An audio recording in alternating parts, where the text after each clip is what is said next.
Word formation ना, word formation की दृष्टि से जब देखोगे, जैसे हुआ करेज, ये क्या है? एक वर्ड है करेज, इसको हम कहेंगे साहस, यही ना। और इसका एक वर्ड बनाएंगे, करेज से एक दूसरा वर्ड बनता है, इसमें OUS जोड़ दो, क्या? अब ये क्या है? ये सफिक्स है। क्या है ये सफिक्स है, और इसमें जोड़ोगे तो ये बन जाएगा करेजियस, बना COURAGEOUS। अब ये अलग वर्ड है, ये मत समझना कि दोनों एक ही बात है। ये करेज यानी साहस, ये साहस क्या है? नाउन है। और करेजियस माने होता है साहसी, यानी इसको बनाने के लिए हमको जोड़ना पड़ेगा क्या? Suffix OUS। अब आप इसको देख करके क्या पढ़ें? इसको पढ़ना तो यहीं से है ना, करेज में OUS जुड़ा है, करेजियस। बात समझ में आ रही है? अब देखो, ये OUS में भी LY जोड़ दो तो एक वर्ड और दूसरा तैयार हुआ ना। करेज से आया करेजियस और LY जोड़ दो, हो जाएगा करेजियसली। दो ठो ये सफिक्स आ गए, एक सफिक्स OUS है और एक सफिक्स LY, यानी एक नया वर्ड तैयार हो गया, करेजियसली। अब इसको पढ़ना होगा तो आप एक बार हटकते हैं कि कहाँ पढ़े इसको। अरे भाई, इसमें हमको पता होना चाहिए कि इसका रूट वर्ड हमारा क्या है, या इसका हेड वर्ड, या इसका प्राइमरी वर्ड क्या है। तो इसका प्राइमरी वर्ड है करेज, तो करेज तो सब जानता है, लेकिन अब इसमें जुड़ा क्या क्या है ये देख लो, तोड़ लो इसको तुरंत ना, पढ़ने नहीं आता इसको तोड़ेंगे। तो करेज, OUS को करेजियस, LY को ली, यानी करेजियसली। बड़े आराम से पढ़ोगे जब तोड़ लोगे तो। अब ये बात पता होनी चाहिए थी, अभी पता नहीं थी, अब पता हो रही है, तो अब आपको ऐसे ही तोड़ना है। यानी जब आप बुक पढ़ रहे हो या कोई भी चीज, कोई भी सेंटेंस पढ़ रहे हो, ये मैटर केवल अंग्रेजी का नहीं है, ये मैटर सारे सब्जेक्ट का है। जहां अंग्रेजी के वर्ड्स आते हैं उनको आपको पढ़ने नहीं आता तो आप ट्रेस करिए उसमें कि इसमें का प्राइमरी वर्ड कौन है, क्योंकि हमारे मुख्य शब्द कौन कौन से हैं। तो ये आपको ध्यान रखना चाहिए कि पहला शब्द होता है प्राइमरी का वर्ड, और दूसरा होता है कंपाउंड वर्ड, और तीसरा होता है प्रीफिक्स से बनने वाला वर्ड। किसे?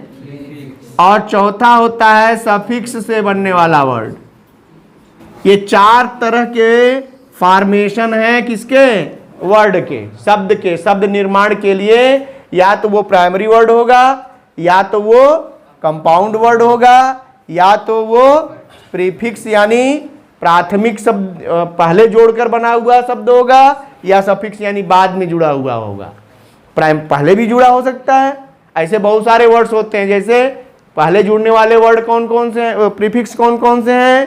IM, IL, जैसे लीगल का इलीगल, रेगुलर का इर्रेगुलर, तो IR भी हो गया, ठीक है। और IN, UN, ठीक है। इस तरह के वर्ड्स जो बनते हैं ये सब क्या बन रहे हैं? ये सब प्रीफिक्स हैं।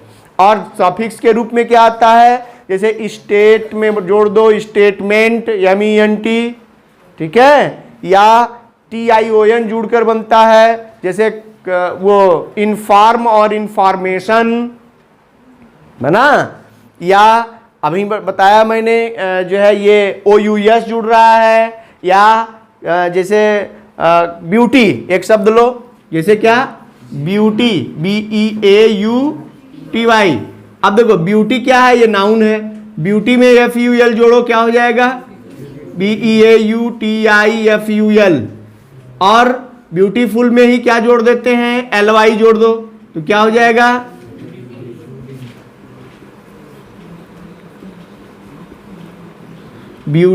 ब्यूटीफुल्ली हो गया। और देखो इसमें FY जोड़ दो, क्या बनता है? ब्यूटीफाई, सुंदर बनाना। शब्द एक है, देखो तीन ठो अलग से बना दिया, बनाया। यानी आपको 1000 वर्ड याद हो तो वो 3000 हो गए, नहीं हुए क्या? यदि हम फॉर्मेशन जानते हैं तो हमने 3 ही कहा, अभी तो बहुत सारे वर्ड्स बनते हैं। तो अब फॉर्मेशन की दृष्टि से हम चलेंगे तो हमारी वर्ड पावर बढ़ रही है। ठीक, क्या है, ये नाउन है। और ब्यूटी में FUL जोड़ दिया, ये बन गया एडजेक्टिव। और ब्यूटीफुल में एडजेक्टिव में LY जोड़ दो, बन जाता है एडवर्ब। और ब्यूटी में FY जोड़ दो, नाउन में FY जोड़ने से बनता है वर्ब। नाउन में FY जोड़ने से बनता है वर्ब। यानी अब आप ये कह सकते हैं ये है नाउन, ये है एडजेक्टिव, ये है एडवर्ब और ये है वर्ब। इन सब को देखने से क्या लगेगा, जो नहीं जानते हो कि कुल एक ही तो है।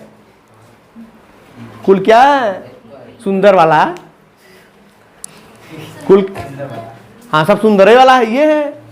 लेकिन सबका मतलब भी अलग है और सबके यूजेज अलग हैं। पार्ट ऑफ स्पीच पढ़ रहे हो ना, पार्ट ऑफ स्पीच में शब्द जो है वो प्लेस बदल देते हैं, उनका नाम बदल जाता है, इसलिए इनके शब्दों के यूजेस भी अलग अलग हैं। जब आप देखेंगे इनको डिटेल तो आपको बात समझ में आएगी।